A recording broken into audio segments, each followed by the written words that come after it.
El canal del Congreso presenta.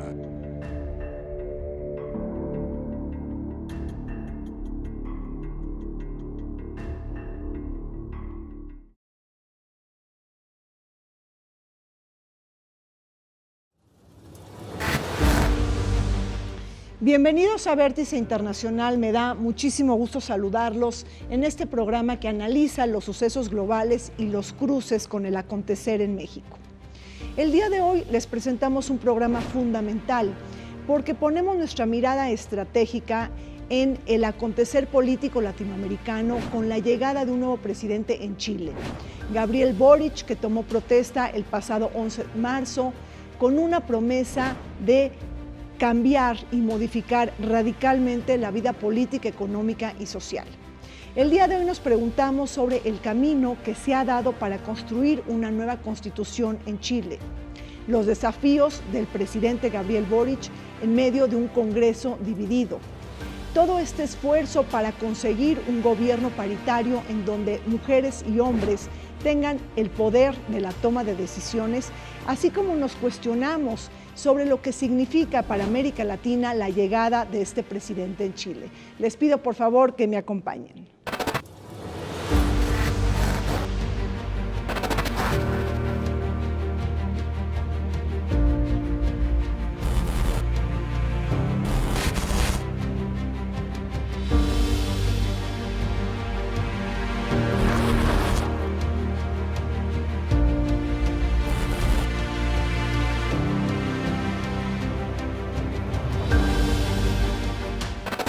El pasado 11 de marzo, Gabriel Boric tomó protesta como el nuevo presidente de Chile, marcando el regreso de un gobierno de izquierda al país sudamericano tras las elecciones del 21 de noviembre que obligaron a una segunda vuelta electoral en donde el candidato de extrema derecha, José Antonio Kast, resultó derrotado en la justa popular. El mismo personaje que se identificó con Donald Trump, Jair Bolsonaro y el partido político español Vox. Con un Congreso dividido, Gabriel Boric enfrentará un gran desafío en Chile: sustituir el liberalismo económico que marcó el desarrollo chileno en las últimas décadas por un quehacer progresista en donde se reafirme la presencia del Estado en la economía, se promueva una reforma total al sistema de seguridad social y se imponga un nuevo pacto para la justicia social. Desde el Museo José Luis Cuevas, ubicado en el corazón de la Ciudad de México y aquel que exhibe la obra de este gran artista, así como una colección de arte contemporáneo de América Latina, es que les llevamos hasta sus pantallas un programa sobre la llegada de Gabriel Boric a la presidencia de Chile. Para comentar sobre este importante tema nos acompaña el doctor Darío Salinas. Él es profesor emérito de la Universidad Iberoamericana, chileno y un gran experto en temas latinoamericanos. Un privilegio, Darío, tenerte con nosotros. Muchas gracias. También nos acompaña el doctor Mario Ojeda. Él es historiador, es politólogo y especialista en temas latinoamericanos. Mario, bienvenido al programa. ¿Qué tal, Rina? Muchas gracias. Gracias por estar con nosotros.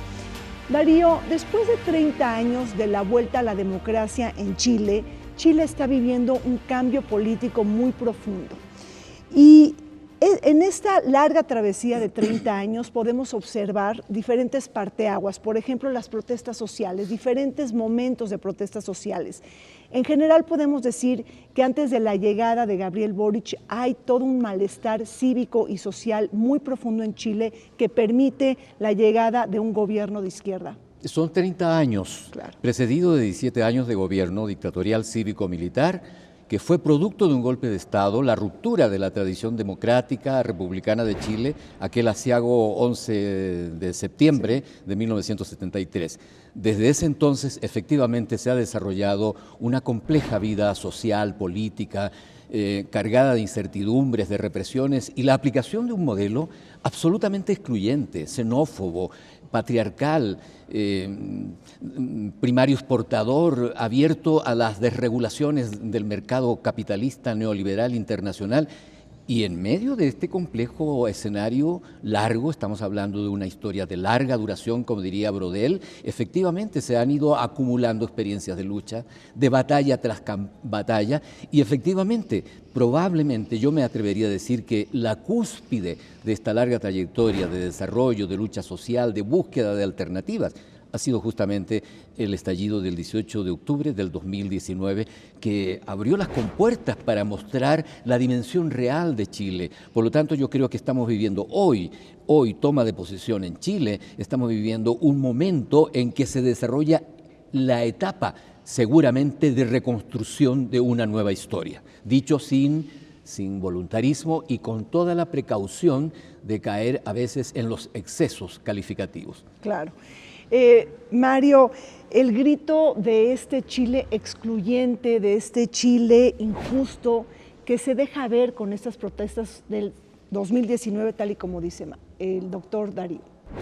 Bien, bueno, pues lo que hubo hace 30 años en Chile fue una transición trunca, una transición tutelada, vigilada, dictada por valga la redundancia, por el antiguo dictador Augusto Pinochet, que impuso una constitución, obligó a que todas las fuerzas democráticas convergieran en esta concertación por la democracia para poder llevar a cabo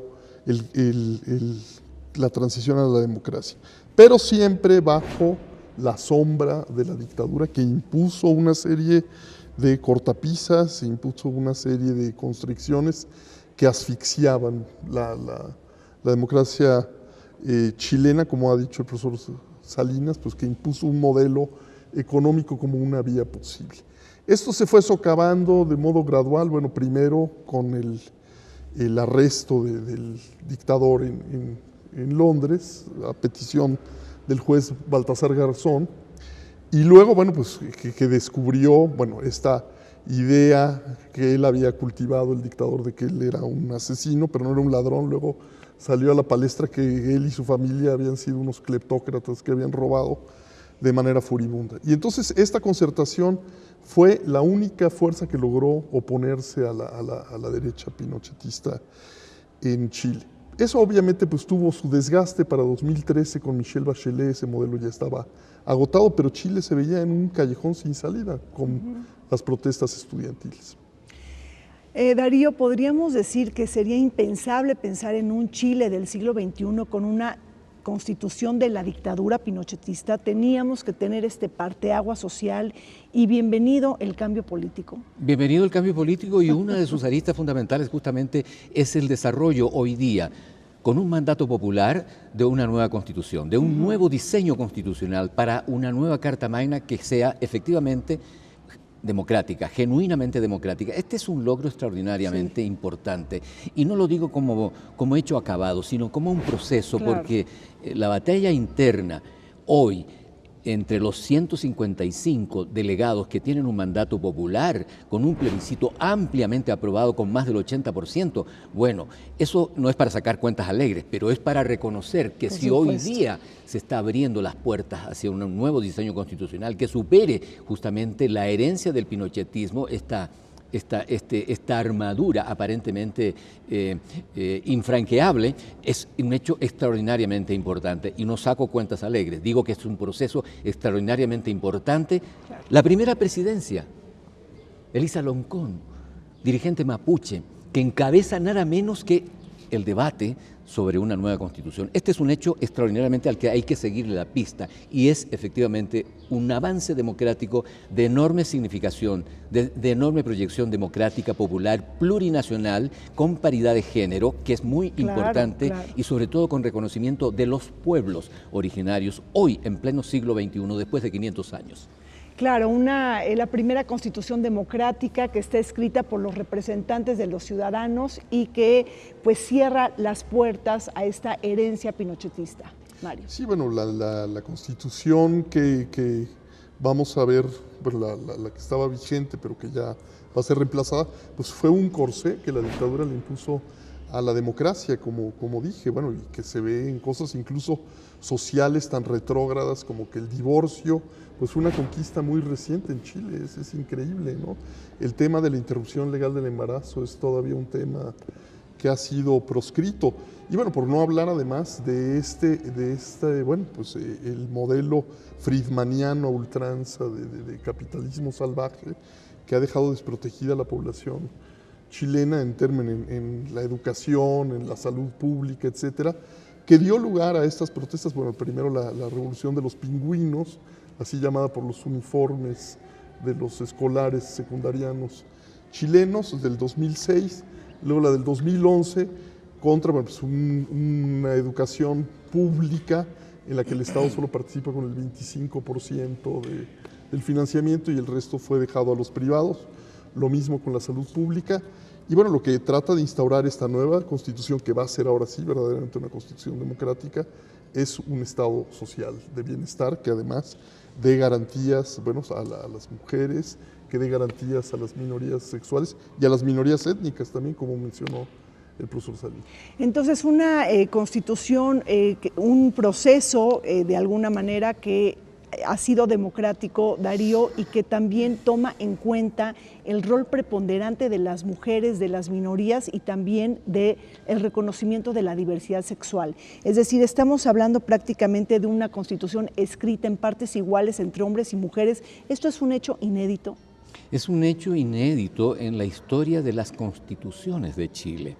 No solamente en relación a esta constitución promulgada en 1980, en condiciones absolutamente antidemocráticas, sin padrón electoral, con sindicatos y partidos proscritos, etcétera, etcétera. Entonces, esto que está ocurriendo no solamente coloca en el escenario de la vida nacional una historia que ha sido rezagada por años, por siglos. Entonces es un proceso muy profundo. Esto no ocurre en las alturas de la vida política chilena. Yo creo que es muy importante contarle a los amigos que nos puedan escuchar, a las amigas que nos puedan escuchar sobre la experiencia de Chile. Esto que está ocurriendo es el resultado de la lucha popular, de una sumatoria inmensa de iniciativas, no solamente el estallido es finalmente la cúspide, Claro. pero esto viene prácticamente desde el mismo día del golpe, desde el funeral de Pablo Neruda en septiembre de 1973, que está inscrito hoy en el itinerario de las grandes batallas de Chile, como la primera manifestación antipinochetista, por la democracia, por los derechos humanos, por la paridad de género, ahí estaban las madres, las mujeres, las viudas de los que fueron asesinados, fusilados, degollados, allí en esa primera manifestación. Yo quiero incubar este referente porque es extraordinariamente importante, porque está en la parte más sensible, epidérmica del tejido social chileno y que a veces, llevados por las estadísticas, que es muy importante reconocer, llevados incluso por el peso de la institucionalidad, hay algo que generalmente busca ser oscurecido por este peso mediático, por esta trituradora de conciencia, el Mercurio, la Tercera, es decir, los monopolios mediáticos, que justamente nos muestran el rostro amplio, diverso de la sociedad chilena que hoy día está presente.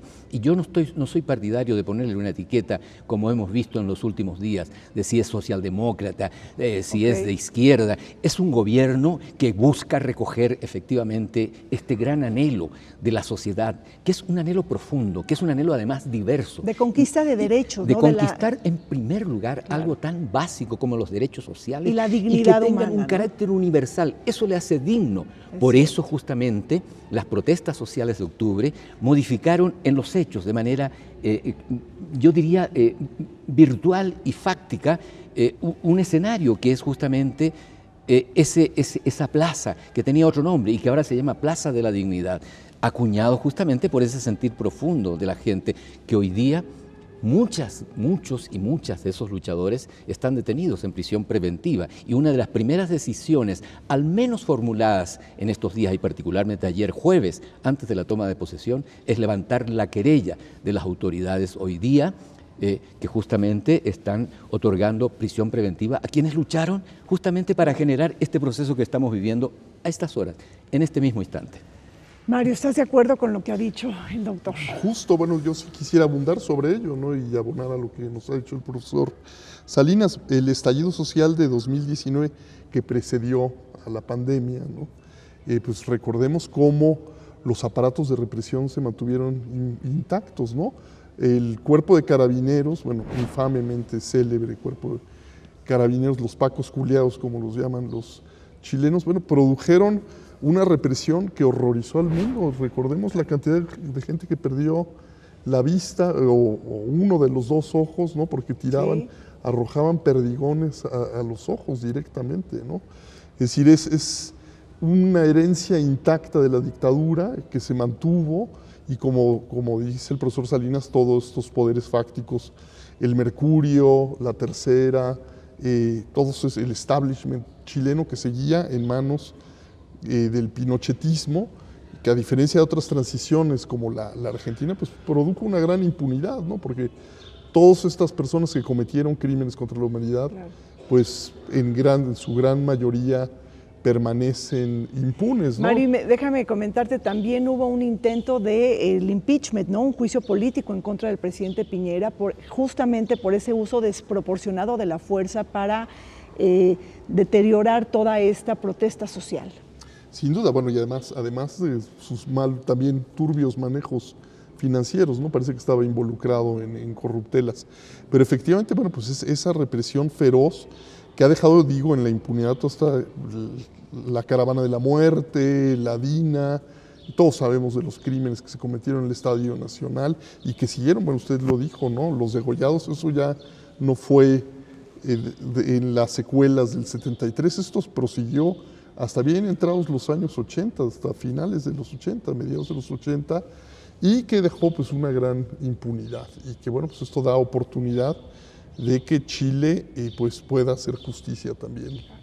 ¿Y qué me dicen, profesor Darío, de este plebiscito del 25 de octubre del 2020, que también fue un parteaguas histórico que nos permite pues llevar adelante un cambio, digo, instaurar una nueva constitución, un salto cuántico en la historia de Chile, pero ¿qué vendrá después también de todo esto? O sea, el plebiscito fue un acto político extraordinariamente, claro, importante, de naturaleza profundamente democrática, porque efectivamente lo que Piñera intentó, y el gobierno de Piñera y su gabinete, en ese marco de ebullición social y de demandas acumuladas que justamente se concentró en la Plaza de la Dignidad, era justamente evitar que se produjera un llamado y a la apertura, claro, de canales institucionales hacia una nueva Carta Democrática. Entonces, llama a un plebiscito y el plebiscito fue efectivamente un triunfo rotundo del sentir popular, de la democracia, porque eso es lo que permitió justamente instalar. De otra manera, no habríamos podido imaginarnos que hoy, claro, día 157 asambleístas tengan este mandato popular. El plebiscito fue extraordinariamente muy importante, abrió las puertas y todo lo que de ahí en adelante se desarrolla. Este es un proceso en curso. Yo creo que hay que seguirle la pista porque esto no está concluido. El nuevo gobierno que asume hoy, justamente a estas horas, tomará sus primeras decisiones acompañado de un desarrollo de soberanía plena, que es justamente la Constitución y todo el proceso hacia una nueva Carta Magna. Yo digo que soberanía plena como un proceso, no como algo acabado ni consolidado, porque hay un plebiscito de salida. Exacto, seguramente las fuerzas más retrógradas, las fuerzas reaccionarias, la derecha, porque la derecha en Chile es minoritaria, pero es una minoría, como diría Lechner, es una minoría consistente, con una capacidad de incidencia impresionante, incluso dentro de la Convención Constitucional, que son minoritarios, pero tienen una fuerza porque tienen los vasos comunicantes del poder instituido, que en definitiva ese poder instituido está intacto hasta este momento, intacto. Entonces no es poca cosa lo que estamos tratando de entender enfrentado a este escenario de esperanza, de promisiones, de desarrollo, pero también de enormes dificultades. No es un camino fácil. Por supuesto, no es un camino fácil. Ahora tenemos que el plazo para escribir una nueva Carta Magna se vence el 4 de julio. A partir de ahí, ¿qué sigue, Mario, en el camino? Bueno, yo quisiera también, destacar respecto al lo que transcurre entre el plebiscito y la primera vuelta electoral en Chile, es que precisamente la derecha desata una campaña de miedo, ¿no? Lo que viene es el caos, lo que viene es el desorden, lo que viene es la caída a la inseguridad pública, etcétera, y apelan a un voto de miedo, que permite que Kast gane la primera vuelta, ¿no? Un personaje absolutamente impresentable, José Antonio Kast. Además, amigo de Bolsonaro.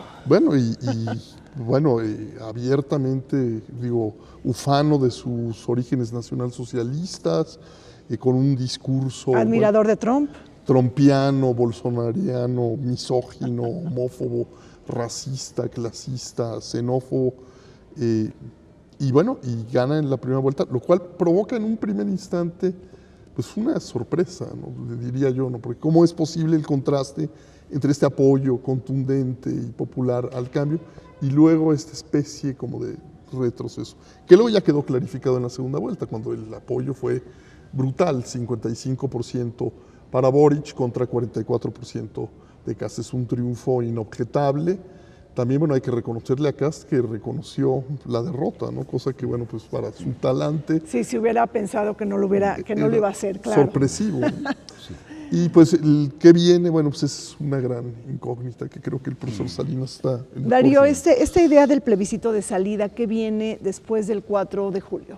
Sí, hay que tener en cuenta este tramo político al que hacía mención nuestro colega Mario. Yo creo que es muy importante porque en términos de la fuerza acumulada y la propia sociología electoral, la primera vuelta, la diferencia que le otorga el triunfo al ultraderechista neofascista Kast es de 150.000 votos.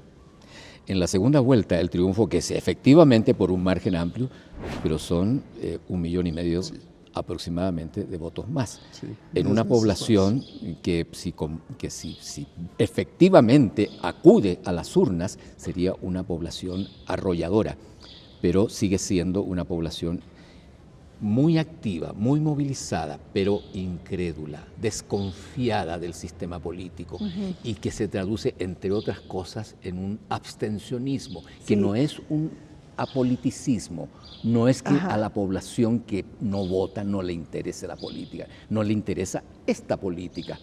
Por tanto, yo me atrevería a aventurar una conclusión, por supuesto, en este espacio reflexivo para entender las cosas. Yo creo que efectivamente esa población que no votó está expectante. Y uno de los grandes desafíos del gobierno de Boric va a ser no solo el cumplimiento, es decir, congruente con su programa de gobierno, es el primer gran desafío, pero el otro gran desafío de orden más delicado, más sutil, más cuidadoso, porque implica hilvanar la institucionalidad con las organizaciones sociales, significa ganar credibilidad. Que la ciudadanía chilena vuelva a creer en su gobierno, es decir, que su voto tiene un significado democrático, que va a redundar en una mejor vida, en mayor seguridad y sobre todo en un mayor futuro, porque esto de creer en el futuro solamente porque vamos a ser grandes emprendedores sin alma, sin corazón, pero grandes emprendedores, ya sabemos que es un fracaso, no solo en Chile, sino prácticamente en toda América Latina y el Caribe. Bueno, pues permítanme hacer un corte, regresamos para descifrar los grandes desafíos que enfrenta el actual presidente de Chile, Gabriel Boric. Volvemos. A sus 36 años, Gabriel Boric se ha convertido en el presidente más joven en la historia de Chile, después de haberse involucrado activamente en la política gracias a sus estudios sobre derecho y liderazgo en grupos y movimientos estudiantiles, así como su participación dentro del Parlamento chileno como diputado. A lo largo de su carrera ha defendido enérgicamente el acceso gratuito a la educación, salud y combatir la escandalosa desigualdad que caracteriza a la sociedad chilena.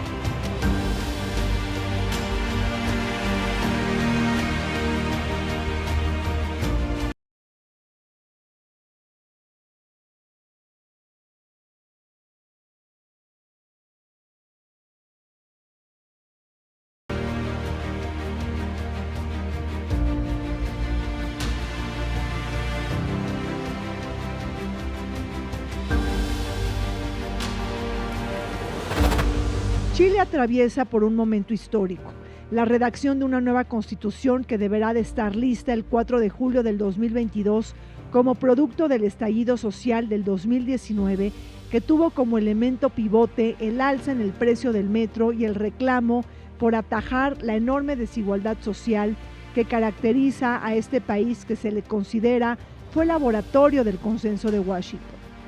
Después de una larga batalla, Chile atestigua por primera vez la redacción de una nueva constitución de manera democrática, con participación de los pueblos originarios y en donde las mujeres tienen voz y voto. La revolución ciudadana que puso contra las cuerdas el gobierno de Sebastián Piñera y a la clase política. Precisamente la consigna ha sido reemplazar la constitución de la dictadura de Augusto Pinochet y abogar por un cambio sistémico en este país sudamericano. De regreso en esta mesa de análisis comentando sobre el parteaguas político en Chile y la llegada de un nuevo presidente, Gabriel Boric. Mario, ¿de qué tipo de izquierda estamos hablando cuando hablamos de Gabriel Boric? ¿Cuáles son tus expectativas? ¿Qué tipo de programa político se va a instaurar? Bien, bueno, a mí me ha sorprendido gratamente que, que Gabriel Boric ha demostrado ser un realista, ¿sí? Un pragmático y no un doctrinario. Lo demostró a contrapelo de cierta izquierda añeja y rancia latinoamericana al condenar desde su Twitter la invasión rusa a Ucrania. Es decir, me resulta incomprensible que cierta izquierda latinoamericana siga asociando a Putin, a Vladimir Putin, que bueno, pues es un autócrata que preside un capitalismo de compadres en Rusia con estos oligarcas, con la Unión Soviética, que era una amalgama desde el antiyanquismo entre Rusia de Putin y la Unión Soviética. Y él fue muy claro y muy tajante en su condena a la invasión rusa. Entonces yo siento que estamos ante un personaje que por su propia biografía también es un pragmático, es un realista. Él proviene de Punta Arenas, el padre es democristiano, pero bueno, él estudió en el Colegio Británico, luego estudió Derecho, fue presidente de la Federación de Estudiantes de Chile y ha demostrado que, bueno, pese a que tiene principios muy claros de izquierda y que lo dijo muy claramente en una frase que para mí es absolutamente contundente y reveladora de que si Chile fue la cuna del neoliberalismo también será su tumba, pero al mismo tiempo él es un pragmático, él sabe lo que es posible llevar a cabo y no es un fanático. Dentro de su coalición Apruebo Dignidad hay diferentes partidos políticos, si no me equivoco, 9, y uno de ellos, Darío, es el Partido Comunista. Se deslinda del Partido Comunista cuando se da una nueva reelección de Daniel Ortega en Nicaragua. ¿Qué apreciación tienes de eso? La política exterior de la Apruebo Dignidad será el resultado de la correlación interna y de las cualidades consistentes que pudiera tener su gobierno. No puede ser de ninguna manera un hecho azaroso ni desprendido de la capacidad real como para leer el acontecimiento regional e internacional. Y lo segundo que yo quiero decir, que la Apruebo Dignidad es el resultado de un esfuerzo germinal, donde efectivamente el Partido Comunista fue un actor muy importante junto con las otras fuerzas del Frente Amplio y la Revolución Democrática y los independientes, con un sentido claramente progresista, democrático y más allá de la geometría izquierda-derecha, yo diría antineoliberal, con posiciones antineoliberales, claramente antineoliberales. Incluso la conformación de la primera plataforma programática en las primarias de este frente progresista entre Daniel Jadwe y Boric, justamente el elemento determinante en la conformación del primer programa es justamente su carácter antineoliberal. Y allí juega un papel preponderante el arco de la izquierda, entre ellos el Partido Comunista como fuerza social y política de primer nivel en el desarrollo de este proceso. Yo creo que eso hay que decirlo. En segundo lugar, no quiero centrarme en la figura del presidente. Yo, por muchas razones profesionales, políticas, ideológicas, no me gusta endiosar a ninguna personalidad política, porque eso nos restringe. Claro, hay que desmitificarlo siempre. Sí, no nos ayuda a entender. Yo creo que Boric es efectivamente una personalidad política que refleja un cierto paralelogramo de fuerzas, un cierto nivel de entendimiento para, en primer lugar, evitar lo peor, que el neofascismo se hubiera empoderado de este periodo político de la vida chilena. En segundo lugar, por la acumulación de demandas. Chile tiene que responder democráticamente a lo que no se ha hecho durante estos 30 más 17 años de dictadura. Entonces, la fuerza que se ha podido conformar es una fuerza muy importante, pero yo diría que es una fuerza que tiene sus precariedades en términos de correlación, porque la correlación no es solamente la suma electoral, es la disposición a encarar la problemática del poder político. No quiero abundar sobre esto, pero quiero señalar que el poder político en Chile es un poder político fuerte, consistente, con vasos comunicantes con las fuerzas internacionales, con la política norteamericana en primer lugar, con los grandes consorcios, con las grandes transnacionales y además, con un aparato de corrupción o corrupto que funciona como sistema reproductor del propio sistema. Es decir, este sistema no se reproduce solo por invocaciones ideológicas ni por fuerza política, también porque hay una maquinaria que corrompe. O sea, no es un azar que el presidente saliente, que es el peor presidente de la historia contemporánea de Chile, esté vinculado al Panama Papers. Sí, a los Panama Papers. No es un hecho azaroso. Sí. Entonces, eso hay que tenerlo muy presente. Entonces, caer en esta visión a veces maniquea, geométrica, insuficiente de si es de derecha o si es de izquierda, es un gobierno que expresa el mayor anhelo posible en las actuales condiciones históricas, que es un paso que permite acumular fuerza, seguir avanzando, que habría sido muy distinto en condiciones de un gobierno ultraderechista como el gobierno que intentó conformar ni siquiera la derecha chilena, sino la ultraderecha chilena. Así es. O sea, más allá de los 5 agrupamientos, que además estuvieron decepcionados con su propia dirigencia en La Moneda con Piñera, porque habría preferido otro escenario. Entonces, no hay que olvidar que esa ultraderecha, aunque no tenga representación hoy en la Asamblea Constituyente, sí tiene representación en el Parlamento. Sí. Entonces, vamos a necesitar, digo, en un sentido democrático, por supuesto, amplio, una permanente negociación. El Senado tiene un empate real que va a necesitar mantenerlo para sacar justamente todos los programas, todas las iniciativas de reforma, empezando por la salud, en primer lugar para liberar a estos luchadores sociales sobre los cuales pesa una querella injusta, porque además esto es muy importante, en primer lugar. En segundo lugar, desmilitarizar la Araucanía, que con la misma imposición del concepto de seguridad pinochetista, hoy día está invadido por fuerzas militares, como si fuera una zona de guerra. Entonces, en tercer lugar, enfrentar los problemas sociales de salud, los fondos previsionales, esta privatización de las pensiones, el tema habitacional. Hay un déficit de 600.000 viviendas. Y esto pasa. Y la deuda histórica de los estudiantes también. Y devolver la deuda de los estudiantes. Si nosotros vamos hoy día a caminar por Chile, a cualquiera que le preguntemos a un estudiante, tienen una deuda descomunal. ¿Por qué? Profesionales que egresaron hace 3 lustros y que tienen una deuda para toda la vida. Bueno, todo esto no será posible sin un manejo cuidadoso de lo que se ha obtenido. Por eso yo digo que uno de los grandes desafíos consiste justamente en ser congruente con el programa, en segundo lugar, ganar la credibilidad de la ciudadanía y en tercer lugar, que el acompañamiento de la ciudadanía justamente sea un acompañamiento real a las reformas que tendrán que sostenerse en el gobierno y en el Parlamento, en la Cámara de Senadores y en la Cámara de Diputados, que tienen un escenario difícil, adverso. Claro. La composición del Congreso, Mario, todo un tema. Efectivamente, bueno, yo quisiera nada más retomar esa parte que tú señalaste también, lo de Daniel Ortega, es decir, marcar una línea, es decir, efectivamente se van a atender los problemas y las demandas, ¿no? Y eso no implica quedarse en un marbete, en un estereotipo. Bueno, pues digo, el sandinismo está completamente desacreditado, lo vemos el Partido de los Trabajadores de Brasil, le cuesta todavía condenar a Ortega, y en eso Boric sí dio una señal clara de que él va a ser un pragmático y un realista. Efectivamente hay una deuda acumulada de 3 décadas, ¿sí? Efectivamente hay una urgencia de introducir reformas, pero bueno, también va a haber dificultades muy grandes, es decir, él tiene el apoyo de solo 1/3 del Congreso, entonces va a ser difícil también negociar de manera exitosa esos cambios.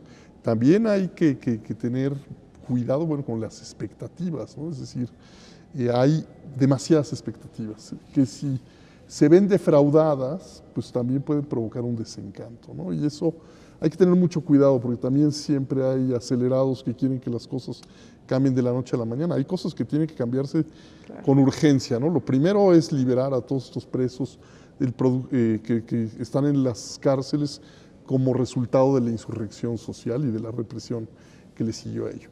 Y evidentemente pues el tema de la deuda, el tema de un sistema, de un estado de bienestar en Chile se tiene que hacer y se tiene que convencer a los actores que por su propio beneficio, a los actores sociales y económicos, que ese estado de bienestar tiene que introducirse en Chile. Claro. Ahora, no hemos comentado, bueno, de estas elecciones en Chile de noviembre del año pasado. Ahí es muy sintomático, muy emblemático que ni siquiera la concertación de centro-izquierda ni la Alianza por Chile de centro-derecha llegaron a la segunda vuelta electoral. Es decir, están fuera estos sistemas, estos partidos políticos tradicionalistas, estas coaliciones convencionales, y llega entonces un personaje muy joven, tampoco lo hemos comentado, Darío, 35, 36 años, Gabriel Boric. Y con esa injundia y esa juventud se va a tener también que enfrentar a los poderes fácticos. Es parte importante de esta nueva situación que vive Chile. Es un cambio generacional, sí, que no es solo un tema demográfico ni poblacional, sino también es una búsqueda de renovar genuinamente, sin retroceder, la parte más avanzada de la política chilena. No hay que olvidar que Chile tiene una herencia de desarrollo popular, de tradición democrática, de ser un referente en la construcción de un mundo distinto. El programa de las 40 medidas de Salvador Allende no es un programa de la historia pasada, es un programa absolutamente vigente si abrimos el abanico hoy día en épocas neoliberales. Entonces, ese peso histórico está muy presente. Y yo creo, antes del Frente Popular de Pedro Aguirre Cerda. Desde Pedro Aguirre Cerda, que es el coterráneo de Cárdenas en ese mismo periodo. Pero yo creo que efectivamente este recambio generacional no es un asunto menor. Hay que seguirle la pista con mucho cuidado y efectivamente hay una búsqueda de genuina renovación, y eso yo creo que es un llamado de atención a la política en un sentido lato, general, sí, digamos, no solamente para un sector. Y efectivamente, hay ya en términos de corte más fino, hay un segmento o un conglomerado que hoy si bien está presente, pero no tiene la gravitación de antes, entre ellos la propia democracia cristiana, que seguirá jugando su papel en términos de los balanceos intraparlamentarios, pero que ya no tiene la fuerza hegemónica que tuvo durante los 30 años. Durante los 30 años de un episodio, digamos, sombrío, importante, pero sombrío en términos de conquistas populares, que es justamente la llamada transición a la democracia en la experiencia chilena. Muy enarbolada, por supuesto, por los poderes fácticos y por los grandes intereses que están hoy día por los grandes cambios, pero que sin nada cambie, pero que no cambie efectivamente la parte sustantiva. Mario, ahora, también tenemos que entender que necesitamos tener una reforma impositiva en Chile, sobre todo enfrentando a estos poderes fácticos. Yo creo que será uno de los grandes desafíos de Gabriel Boric. ¿Cómo estás midiendo ahí las fuerzas, considerando que el Parlamento está fragmentado? Bueno, pues va a ser una negociación ardua y difícil, porque efectivamente, bueno, no tiene el control del Congreso. Y, bueno, evidentemente una reforma fiscal es necesaria, pero bueno, introducirla del dicho al hecho hay largo trecho, ¿no? Va a ser difícil. Vamos a ver la resistencia de estos sectores, la reticencia a negociar una reforma fiscal progresiva. Yo, bueno, también quisiera retomar esa idea del ascenso meteórico, ¿no? Sí. Y de la caída en el descrédito, bueno, pues de las fuerzas tradicionales del Partido Socialista y de la democracia cristiana, que están pagando el costo del desgaste de 23 años de haber participado en la concertación. Y que da, bueno, lugar a un cambio de ciclo y a un relevo generacional, efectivamente, con la emergencia de estos liderazgos, Camila Vallejo. Impresionante Camila Vallejo, de una líder estudiantil, ahora ya es secretaria de gobierno de Gabriel Boric. Efectivamente, bueno, pues todo este grupo que viene, que transita en una década escasa de dirigentes estudiantiles a pues ser los artífices de un nuevo gobierno que significa un cambio generacional, un cambio de rumbo y una nueva etapa en la vida política chilena desde ahora mismo. Ahora, por favor, Darío. Sí, yo quería subrayar algo porque ayer tuvimos un evento con integrantes de la Constituyente en Chile y con parte de quienes hoy día van a tener una representación en el Senado. Y uno de los elementos interesantes, aun cuando la Constituyente o la Asamblea o la Convención Constitucional no cerró su tarea, pero hay un elemento que se está adelantando y que está ganando consenso, aunque todavía no se convierta en un hecho jurídico. No podría serlo como propuesta para el plebiscito de salida, que es la necesidad de tener un Estado social, en los términos más o menos perfilados por mi colega Mario Ojeda, un Estado social, plurinacional, pluricultural, feminista y de soberanía territorial. Es decir, estamos ante una proyección... Y te faltó verde, el Estado verde también, exactamente, ¿no? ese componente, Sí. claro, pero que completa un espectro jurídico-político de gran alcance y que evidentemente, por eso yo creo como algunos y algunas están hoy día enviando un mensaje hacia adelante. Lo que está ocurriendo en Chile no es el punto de llegada, sino es el punto de partida hacia una nueva etapa, hacia un nuevo proceso de cambios sustantivos, empezando por supuesto por el cambio generacional.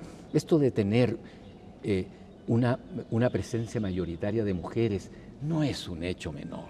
O sea, las miradas más restringidas no entienden lo que está ocurriendo allí. No es un hecho estadístico, pero tener un gabinete mayoritariamente compuesto por mujeres es un hecho extraordinariamente revolucionario en cualquier circunstancia, porque además son mujeres que han venido de la lucha social, popular, profesional, gremial. No son mujeres asignadas por un dedo mesiánico.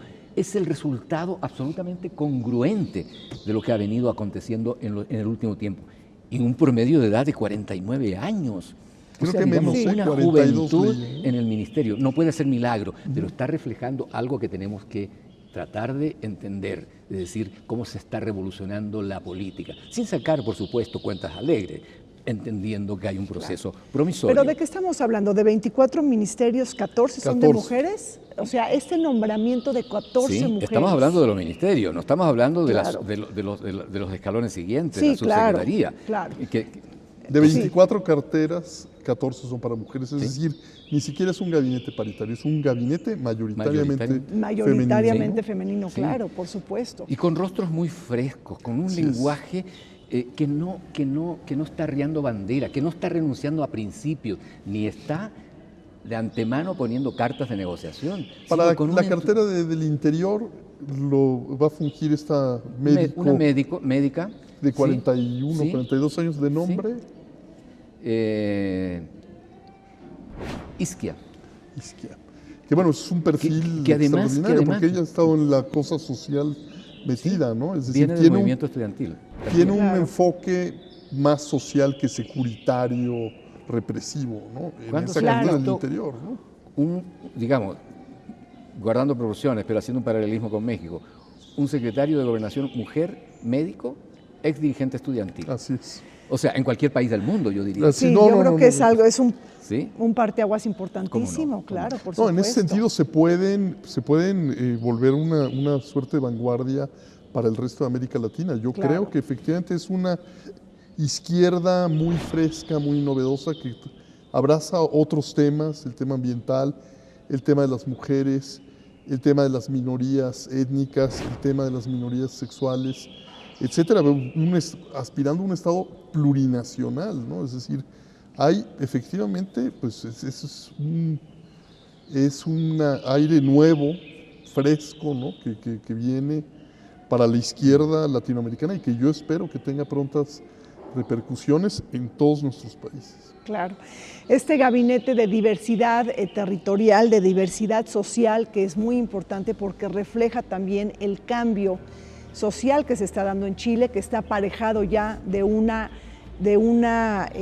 actualidad política, es decir, el cambio político que está anclado a este nuevo reemergimiento de la sociedad. Muchísimas gracias. Vamos a un corte, regresamos. A raíz de las protestas sociales masivas del 2019 que tuvieron como reclamo central reducir la enorme brecha de desigualdad en Chile, Se realizó un plebiscito nacional en octubre del 2020 para determinar si la ciudadanía estaba de acuerdo en aprobar la redacción de una nueva constitución. Bajo una participación del más del 50% de la población, el 78.2% de los votos fueron a favor, mientras que el 21.74% la rechazó. Cabe señalar que el órgano redactor se encuentra compuesto por 155 representantes, quienes tendrán hasta mediados del 2022 para redactar la nueva Carta Magna.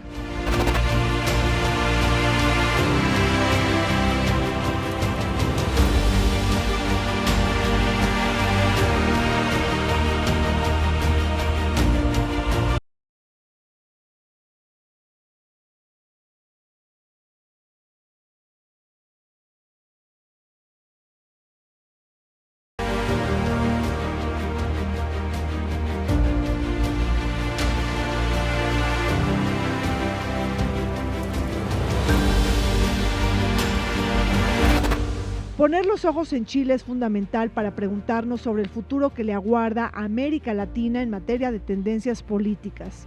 El giro de Chile a la izquierda le abrió una nueva ventana de oportunidad a las relaciones México-Chile, países que acordaron establecer una alianza estratégica entre los gobiernos de Andrés Manuel López Obrador y Gabriel Boric. Con una visión progresista compartida y bajo una relación multifacética y robusta, ambos gobiernos buscarán reforzar el Tratado de Libre Comercio que entró en vigor en 1999 y su membresía en la Alianza del Pacífico, la iniciativa de integración regional entre México, Perú, Chile y Colombia, que busca incrementar su nivel de ambición cuando nuestro país asume la presidencia pro tempore de esta alianza que busca ser un referente internacional. Bueno, continuamos con esta charla comentando sobre la presidencia de Gabriel Boric en Chile, un presidente que acaba de estrenarse en este mandato, con este intento de hacer un Chile más justo, más verde, más joven y sobre todo con una idea de hacerlo más solidario e inclusivo. Darío, tenemos una nueva alianza progresista en América Latina con gobiernos de izquierda como el de México, el de Argentina, el de Bolivia, el de Perú, ahora el de Chile, pero tenemos elecciones este año en Colombia y en Brasil. ¿Qué significa la llegada de Gabriel Boric en el contexto político latinoamericano? Bueno, Gabriel Boric y el gobierno con su contenido programático de la Prodignidad llega en un contexto latinoamericano y caribeño donde efectivamente el mapa político regional está en proceso de recomposición. Sí. Yo no me atrevería a decir de que estamos reeditando la gran oleada primera después de lo ocurrido en Mar del Plata, pero es un movimiento donde encontramos tendencias y contratendencias, tendencias muy favorables para la integración y la unidad de América Latina, enfrentados a una contratendencia muy potente que hoy día, además, en un contexto de reconfiguración del mapa mundial, está tomando parte y de una manera muy peligrosa en América Latina. Pero sí es muy importante lo que va a ocurrir este año en Brasil, sin lugar a duda.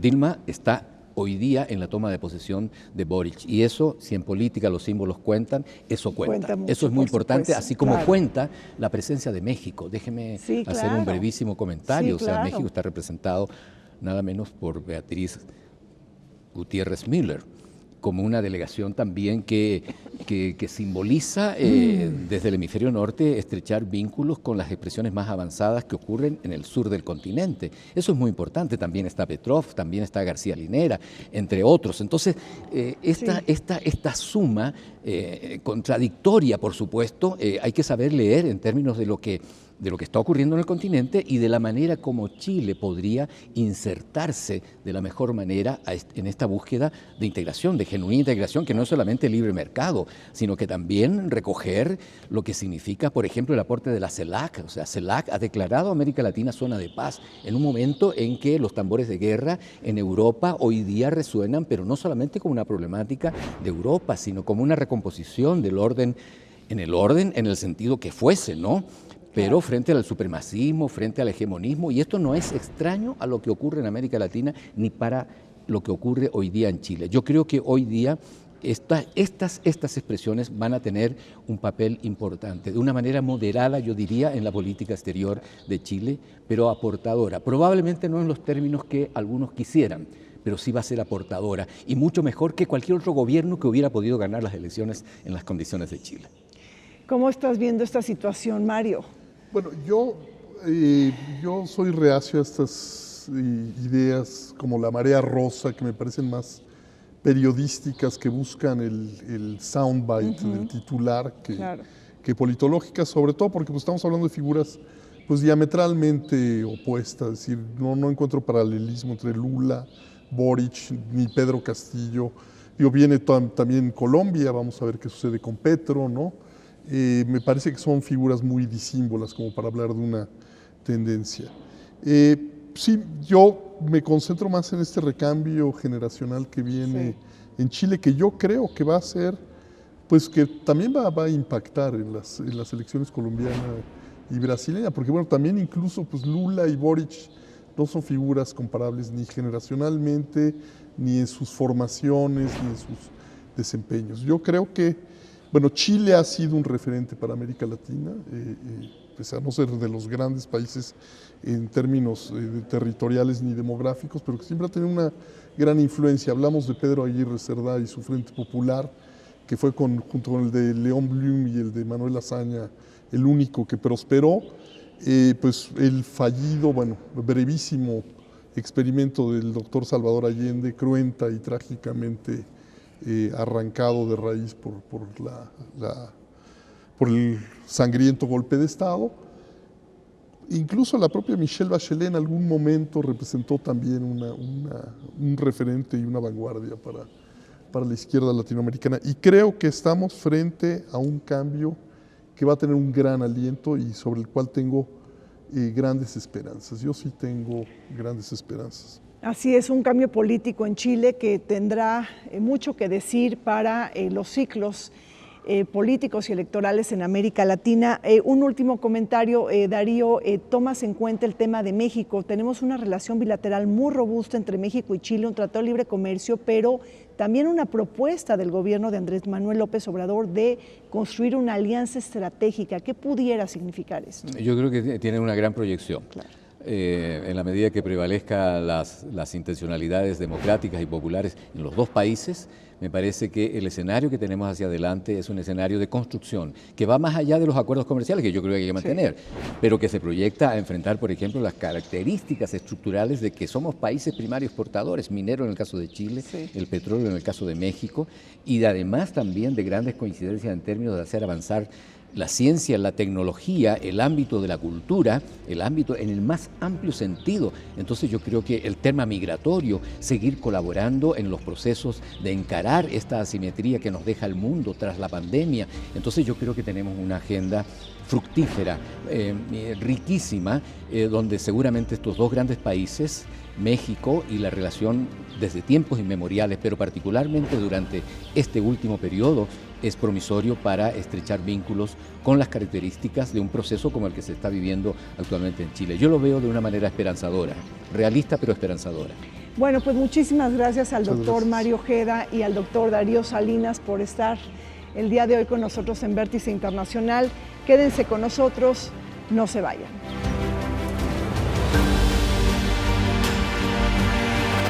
El gabinete ministerial de Gabriel Boric se encuentra conformado por partidos de izquierda y ciudadanos independientes. Entre sus representantes destaca la presencia femenina. 14 de los 24 ministerios están liderados por mujeres. Ellas destacan en las siguientes carteras: la cartera de la política exterior, seguridad, medio ambiente, justicia y salud, entre otros rubros. De este modo, se trata del primer gabinete de la historia chilena con mayoría femenina. Llegamos al fin de Vértice Internacional. Soy Rina Musali, me despido de ustedes, no sin antes agradecer a la Fundación Maestro José Luis Cuevas Novelo por habernos brindado todas las facilidades para grabar en esta hermosa locación. Les pedimos por favor que nos acompañen todos los martes y sábados en Vértice Internacional.